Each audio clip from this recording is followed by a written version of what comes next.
Well, welcome to this video. As you know, I love bringing you experts that can help you make a big breakthrough.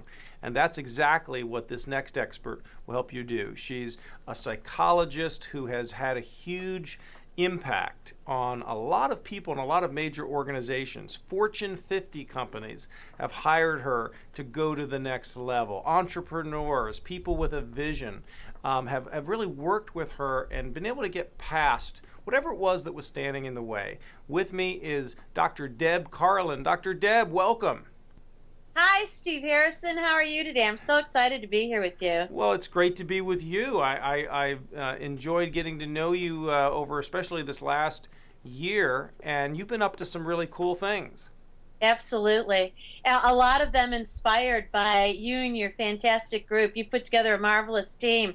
And as a psychologist who's an organizational expert, kudos to you because you've built something pretty impressive over there. Well, thanks very much. You know, it's been fun to see you just have so much success and progress with your beautiful book. In fact, I'll hold it up here, but we'll let the camera see it. Build the Strength Within. Build the Strength Within. Create the blueprint for your best life yet. And I love that creating the blueprint. You know, we have that in common. We do bestseller blueprint, and I'm all about blueprints. And I think everybody watching this, Deb, has probably a vision for what they want to do. Maybe it's a book, maybe it's a company, maybe it's something they just want to see happen in the world. And what I love about what you do is while people like me often will give them the pieces and the things that they can do, the strategies, you help them get over themselves. You know, you've got a great phrase in this book that essentially, to paraphrase it, it's kind of like success in life is 20% maybe knowing what to do and then 80% the psychology to get yourself to do it. Yes. And I keep moving that measure. Sometimes I think it's 99% and 1%. Yeah. Because what we do, our inner game, is so critical. We can't do anything if it's off. Yeah. Right. So, I mean, I've got people on my list who are life coaches, psychologists, psychiatrists who may feel like they already kind of know all this. And to some extent, maybe there's nothing new under the sun. But a lot of times there are things that are just emphasized or said in a certain way. And so let me just kind of ask you this. For somebody that's watching this and they're saying to themselves, I want to go to the next level. I want to get myself to perform at a higher level. Mm-hmm. Maybe it's overcoming fear or setting a habit. What is maybe at least one thing that has really worked for you and for your clients that a lot of people either don't do or they often forget to do? Well, I'm glad that you set that up exactly how you did, because when you're talking about higher, I think in terms of a number of things. One, taking yourself to a higher place within yourself, but also allowing yourself to have faith and have faith in higher power, whatever it is you call it, whether you are religious or you are spiritual or you are into the universe. You need to have your grounding be established so that you have a firm foundation upon which to build the best version of yourself. It's just like building a house, which is why I picked the blueprint as not just a metaphor, but an actual physical exercise that I put people through across 11 self-assessments that I know people need to focus on if they're going to really take their life to the next level, get organized, get really clear in their mind, in their heart, and in their gut, so that they can do everything holistically. We can't work on one dimension of our life and meet with success. And you know that. We've got to be mind, body, and spirit in order for everything else to click, to fall into place. Well, that's actually a good point, because here I am as the interviewer kind of saying, well, give us the one thing or give us one tip. And I think that's really why you've written this book, The Blueprint, because it takes working on more than one thing in order to have success. And yet that's the challenge. I mean, if it takes more than, if it was just one thing, that might be great. But there's several things. In fact, you said you've got like 11 assessments in your book. Is that right? I do. There's 11 self-assessments. But, going back to what your question was, it really does begin with having faith. And when you were talking about the ways in which there's this ratio of what you need to do and then what you need to do in your head and the inner game, people forget that having faith, it begins with the self. And I think that my program and my work is so different from what my colleagues or associates or people who say they do self-help do. You must begin with faith in the self. And by the way, faith in the self means not just pretending, but really doing it. Like looking in the mirror every morning when you're brushing your teeth, eye to eye, and saying, "You really are fabulous. Look at what a great job you're doing there already, brushing your teeth, getting your face together, and getting up in the morning and starting with the attitude and fresh perspective of, wow, I have another opportunity here." Wow. That sets the tone for the day. And I say that to my CEOs and chairmen of the boards. I say it to the children that I work with, the school teachers, the police officers, the government officials, the politicians who I'm a strategist for. It begins with something that simple. That is the one thing that I prescribe for everybody to do, and to do it every single day, and to not just start that way, but to finish the day. And remember to appreciate that you've had a day where you really did do some things that were productive. Well, Dr. Deb, what I love about what you're doing is, there are other books out there where maybe they give you one idea or two ideas, but you're really giving people a blueprint for getting themselves to that higher level. Talk about how the blueprint, people, when they use your book and they use your teaching, how does that work, and what kind of results can people get? Well, one of the things that I found is that there's a really powerful thing that happens to us when we actually see, when the blueprint isn't just a metaphor, but it's actually that piece of paper that is folded up in the back cover of the book, and you work through the 11 self-assessments in the book, and you map it out onto a piece of paper, and you become the blueprint.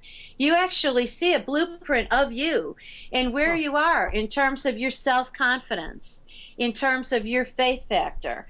And it's so empowering. Let me give you an example of somebody that I worked with. There's a guy here in the United States, in the Midwest, who wanted to open up a second restaurant. He had a restaurant with a partner, and things went relatively well, but he really wanted to step into his own shoes and see himself, and he couldn't quite get there.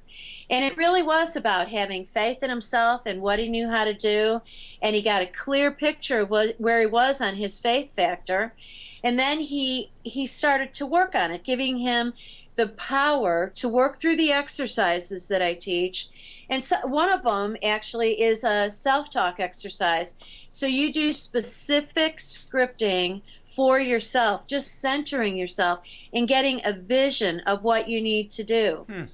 That revolutionized everything for him in terms of his ability to have faith and confidence in what he knew he wanted to accomplish and move forward to make it happen. And he now is being sought after by a huge corporation that wants him as their star chef. Wow. To be organizing events and planning the menus, and it's an enormous compliment. And he still is running his restaurant. Wow. And it's revolutionized his life. Huh. Well, that's tremendous. So now you mentioned the faith factor, but that's actually just one area, and you said there's 11 assessments. So what are some of the other areas that you help people see about themselves and putting together their own blueprint? One of the things that people often forget, particularly when they're so busy working on their business, their organization, their job, is that a lot of that is in their head game. Where do they need to be thinking about things? And they forget that if they're sitting at their desk or they're sitting in meetings all day, their body is going to start to suffer. And you have to keep in mind, how are you using your body? Because if you're not taking really exquisite care of this vehicle that we have rental space in while we're here in this life, you're not going to have the energy to keep up with the life that you want to create. So I ask people to think about things, and this is not just about your weight and how athletic you are. It's about how comfortable are you in your own skin? How flexible are you? Are you able to get up from the chair and move across the room? Or are you having great difficulty? People have to think about that because we put it on the back burner and all of a sudden things have progressed and we're in trouble. Yeah, I like So it. that's one of the examples. Yeah, so that's one example. What's some of the other assessments? Your fiscal comfort zone. Hmm. People think in terms of money and a paycheck and maybe a contract, but I really want people to think about the whole fiscal reality of this life that we have. And that includes everything from the clothing that you want to put on to the jewels that you want to adorn your body with, male and female, to the home, to the car, to the gifts that you want to bestow upon people, the education that you want to provide for people, your children, relatives, friends, impoverished people. So the fiscal comfort zone is really looking at what does monetary gain mean to you. It's not just about a bank balance. You need to think about a much bigger, broader picture. And by the way, when people do that, they start to become less afraid because there's a success factor I have people look at. And people are not just so afraid of success failure, but oh my gosh, I am successful. What do I do with it? So how long does it typically take to do one of these assessments? Because you said you've got 11 in the book. How long does usually one take? Moments. Yeah, not long. And then you give them actual strategies on what to do based on the findings? Yes, and that was another element that I found missing from other programs that I had looked at is there would be a self-assessment and I felt like I was left hanging. I didn't know what to do with that numerical value or that profile. What am I supposed to do with this? Yeah. You're telling me what it means, but really and truly, how do I work the dynamics of it? So I don't just give you a self-assessment to work through that's very intuitive and you work through it quickly, but I also then give you plan of action tools. Here, if you're in this position, go this way. If you're in this position, go this way. And people pick and choose the tools just like you would pick tools out of a carpenter's toolbox. Yeah. So what's great is so they end up really having a blueprint customized for them. Yes. I love how in your book you do this thing that that you literally give them a whole pull-out blueprint here, right? Show what it ends up looking like. This is a laminated version Yep. on a foam board. And how long does it take someone to put together a blueprint for themselves where they see what they need to work on to get where they want to go? Here's the beauty of this. When I do events, and sometimes the events are only half a day, so it looks like it would be a lot to do in a half a day, right? I can, within a half a day, have people, and by the way, I give you colored pencils to do this. When you work through it within a half a day, you can go through all 11 within about 3 or 4 hours with talking intermittently, Wow. okay? People start to map it out on here, and they say, oh, but wait a second. I want to change that because during the time that we've been talking and I did number 1 and now I'm on number 5, I want to change number 2. Don't change it.